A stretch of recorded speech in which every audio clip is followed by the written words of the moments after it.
Assalamualaikum warahmatullahi wabarakatuh. Perkenalkan ya, nama saya Muhammad Agung Suryanto.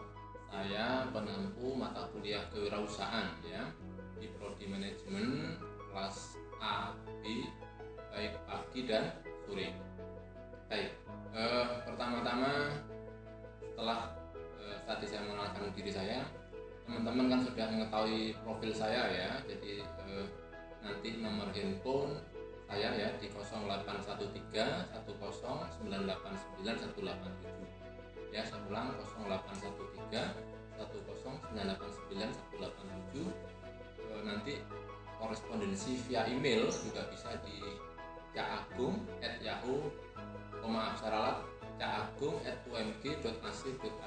Nah, teman-teman yang menempuh mata kuliah kewirausahaan di semester 3 ini ya. Di pertemuan pertama ini saya akan menjelaskan beberapa hal ya. Yang pertama bicara tentang kontrak kuliah.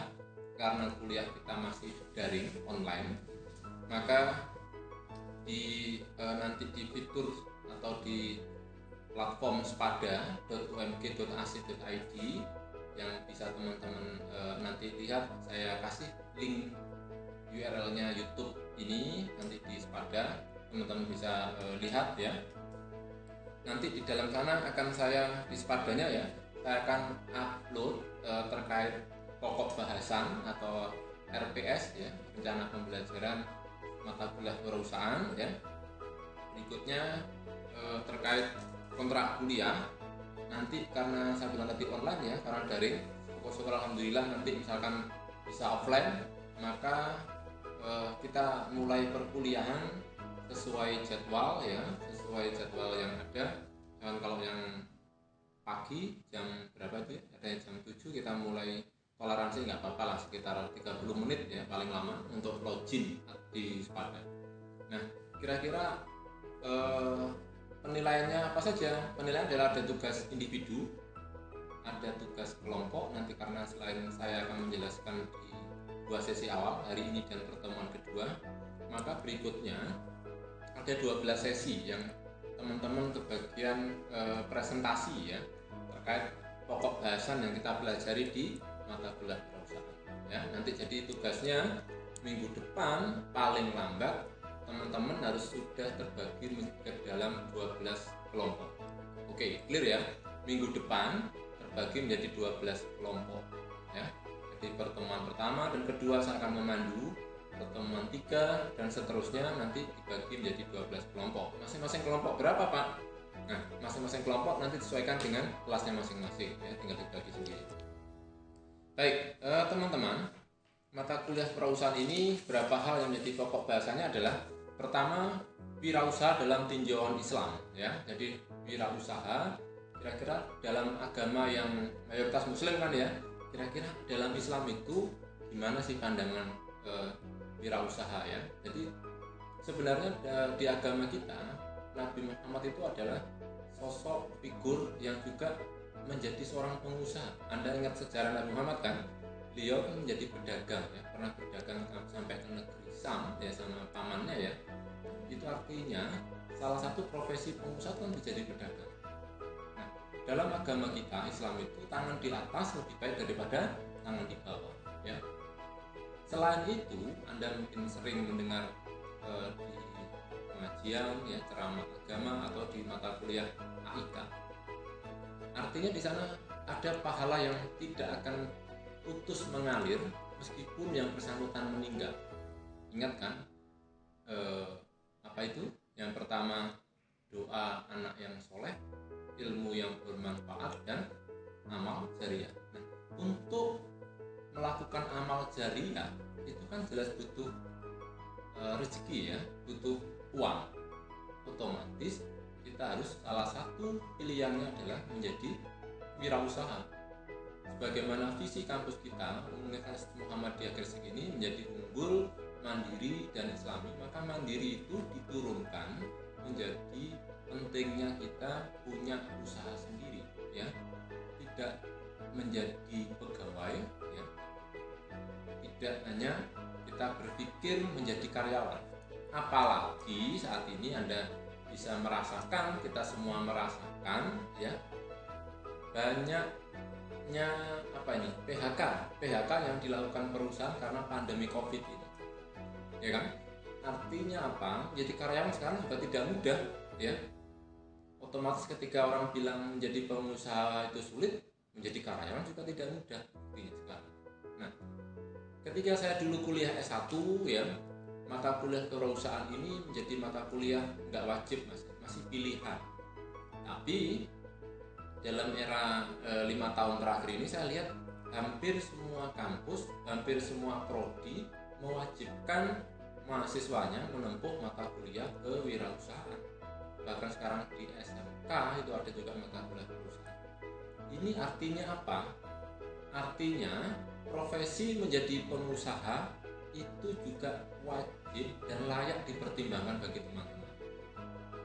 Kalau jadi pengusaha kan juga nggak harus pakai ijazah kan kalau buka usaha sendiri. Nah, banyak pengusaha pun bahkan tidak harus tamat S1, meskipun tamat 1 juga banyak ya. Nah, makanya dengan desain mata kuliah ini nanti kita belajar, nanti saya bilang ya, pertama topiknya wirausaha dalam tinjauan Islam, ruang lingkup wirausaha ya, motivasi wirausaha, pengembangan ide dan kreativitas, identifikasi peluang usaha, bentuk hukum dalam kepemilikan usaha ya. Nah, nanti Anda pelajari, kita diskusikan bersama ya. Lalu kepemimpinan dan pengambilan keputusan, aspek pemasaran, aspek operasional, sumber pendanaan dan manajemen keuangan, strategi pengembangan usaha. Berikutnya perpajakan dalam UMKM ya. Ada etika bisnis dan tanggung jawab sosial dan rencana bisnis atau bisnis plan. Nah, topik-topik ini nanti ujungnya salah satu tugas akhirnya adalah Anda membuat proposal bisnis ya, dalam sistematika program kreativitas mahasiswa PKM yang tiap tahun itu diadakan oleh Kementerian Pendidikan Tinggi. Itu ada, nanti bisa Anda cek di Google ya, di googling ketik program kreativitas mahasiswa ya, itu yang tahun 2020 itu sudah ada. Nanti sistematikanya seperti itu. Oke ya, clear. Nah, referensinya apa? Referensinya ada beberapa referensi ya. Misalkan referensinya ini ada buku kewirausahaan ya, tahun 2014 tulisan Leonardus Saiman ya. Ada buku kewirausahaan ini tulisan Suryana 2013 ya. Ada buku misalkan ini pengantar bisnis ya, Profesor Kowari Alma ini 2010, masih 10 tahun terakhir ya. Dan buku-buku yang lain terkait dengan kewirausahaan. Nah, ini beberapa hal. Terus berikutnya terkait kontrak, penilaiannya apa Pak? Nah, yang dinilai nanti di sistem siakat yang muncul nanti di akhir perkuliahan ada 4 komponen, dan masing-masing komponen itu bobotnya adalah 25%. Jadi ada 4 penilaian nanti, apa saja yang dinilai di sana. Ada tugas individu ya, berikutnya tugas kelompok presentasi, nanti Anda membuat PPT dan membuat MS Word ya. Terus berikutnya selain presentasi dan individu nanti ada asesmen tertulis ya. Nah, asesmen tertulis itu nanti menjadi salah satu penilaian di CPK ya. Dan terus berikutnya di tugas akhir nanti observasi dalam ada tugas observasi juga ya ke pelaku UMKM ya, disidikan. Terus yang terakhir adalah membuat proposal bisnis atau bisnis plan. Oke, itu ya. Kita bicara pokok bahasan, bicara kontrak dan penilaian. Nah, di awal perkuliahan ini, di pertemuan pertama ini saya mau menggarisbawahi kewirausahaan ini kenapa menjadi penting ya, itu penting karena apa? Sebenarnya setiap orang seperti saya bilang tadi bisa menjadi pengusaha ya. Anda bisa cermati di pojok kampus sebelah masjid itu, misalkan ya, ada soto ayam Cak Kotip, nah ya kan, itu juga nggak lulus sarjana loh ya, tapi Anda cermati lulus soto ayam Cak Kotip itu juga ramai, apalagi sebelum pandemi Covid. Sekarang Covid aja masih ramai. Nah, Anda cermati di pasar sana, saya nggak promosi, kita bicara fenomena pelaku usaha di Gresik saja ya, ada Anda bisa cermati oleh-oleh khas Gresik Bumuzana. Nah itu juga omsetnya banyak. Di samping ada juga sebelahnya itu misalkan kakak kelas Anda juga bisa buat sari kelapa ya, udah sari kelapa juga kakak kelas Anda.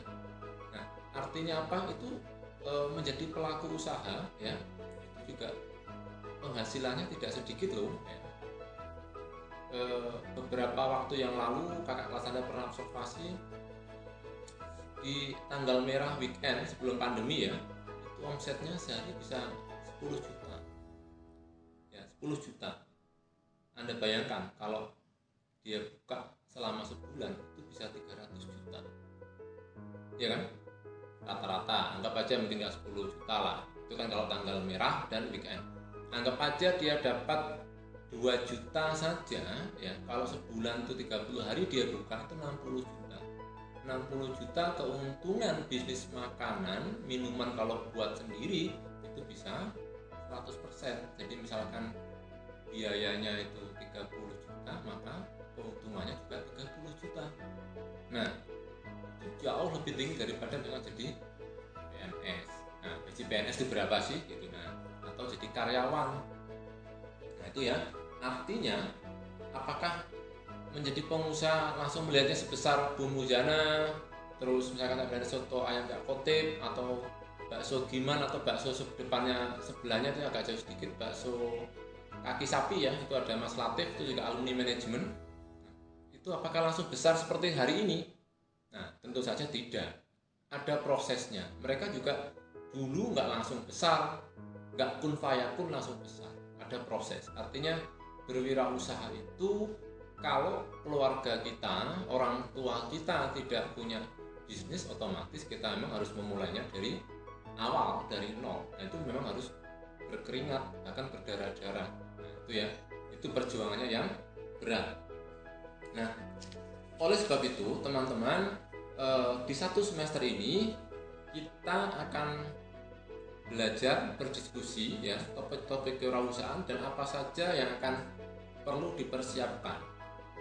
Ya, jadi apa saja menjadi pengusaha sehingga nanti kalau misalnya satu kelas ini ada 30 mahasiswa, maka dalam beberapa riset kewirausahaan 10%, 3 orang saja dari 30 mahasiswa ya itu menjadi pengusaha, maka maaf ya, itu sudah luar biasa ya. Artinya dari Anda yang 30 orang satu kelas ini ada 3 pengusaha, maka itu luar biasa. Nah, jadi itu pentingnya pembelajaran kewirausahaan ini, sehingga mindset awal ketika Anda dulu masuk kuliah itu pengen jadi pegawai, pengen jadi karyawan, di era pandemi ini jadi pelajaran penting bagi kita semua. Ternyata jadi karyawan itu tidak mudah malam hari ini. Ya, itu perlu kita cermati bersama. Pak, apakah wirausaha juga tidak sulit? Tentu saja dengan berani mencoba, saya bilang tadi, daripada nanti Anda lulus baru memulai, itu beban mentalnya lebih tinggi. Mosok sarjana kok dodolan, itu kan ya. Mosok sarjana kok bawa jualan gerobak. Nah, tapi kalau Anda memulai masih kuliah saat ini, mungkin dan saya percaya beban tanda petik malunya itu tidak seberat ketika Anda sudah lulus jadi sarjana. Ya. Plusnya apa sih wirausaha itu? Plusnya jelas dia punya kesempatan menyampaikan ide-idenya. Kalau jadi karyawan, kalau bosnya nggak setuju gimana? Tentu saja tidak akan di ACC, nggak setuju. Yang berikutnya apa? Plusnya jadi pengusaha ya, plus minusnya. Nah, kalau plusnya berikutnya jadi pengusaha itu ya, dia dengan punya kebebasan menyampaikan idenya, berkreasi, maka dia tidak akan diperintah oleh siapapun, tidak akan terikat waktu. Kalau karyawan, kalau shift 1 misalnya kerja di perusahaan itu jam 7 masuk, nanti misalkan 8 jam, jam 3 sore pulang, harus telat dipotong gaji, harus siap dengan taat dengan aturan, nggak boleh melawan, ya kan? Nah, kalau berikutnya jadi wirausaha, plusnya apa? Plusnya jadi wirausaha, dia peluang eh, pendapatannya lebih besar, itu lebih tinggi, pendapatan akan lebih banyak, peluangnya lebih besar gitu ya. Artinya sekarang misalkan saya bilang tadi ada yang jualan bakso ya, ada yang oleh-oleh Gresik, kemudian atau sari kelapa ya, itu ada Mas Zainuddin ya, kakak kelas Anda. Atau ada lagi contoh misalkan bebek pasmi, kalau di bakso kaki sapi itu Mas Latif ya, itu mahasiswa manajemen semua. Nah itu contoh-contoh mereka pelaku usaha yang juga dulu sejak kuliah sudah memulai ya. Jadi itu, jadi siapapun juga bisa menjadi pengusaha. Oke, ini kuliah perdana kita, jadi tidak usah melihat menjadi pengusaha itu sulit, tidak usah ternyata usaha kok besar itu modalnya besar. Mereka juga awal dari kecil loh ya. Tadi saya bilang tadi Mas Latif, bebek pasmi gitu ya, itu nggak langsung besar seperti sekarang. Atau tadi oleh Bu Muzana, bakso kaki, bakso giman, atau soto ayam Cak Kotip itu ya, itu juga nggak langsung besar, tapi mereka ada proses yang dari kecil. Nah itu ya, mukadimah pertemuan awal kita di mata kuliah kewirausahaan. Nanti Anda silahkan beri komen ya di bawahnya kalau ada yang kurang jelas, dan kita bisa diskusikan di kelas sepada ya. Besok maaf ya, di kelas sepada kalau hari ini kita ada di hari Kamis ya, nanti ada kelas pagi dan kelas sore. Baik, kalau ada pertanyaan nanti bisa komentar di kolom komen di bawah. Cukup sekian dari saya ya. Terima kasih atas perhatiannya. Kurang lebih saya mohon maaf. Wassalamualaikum warahmatullahi wabarakatuh.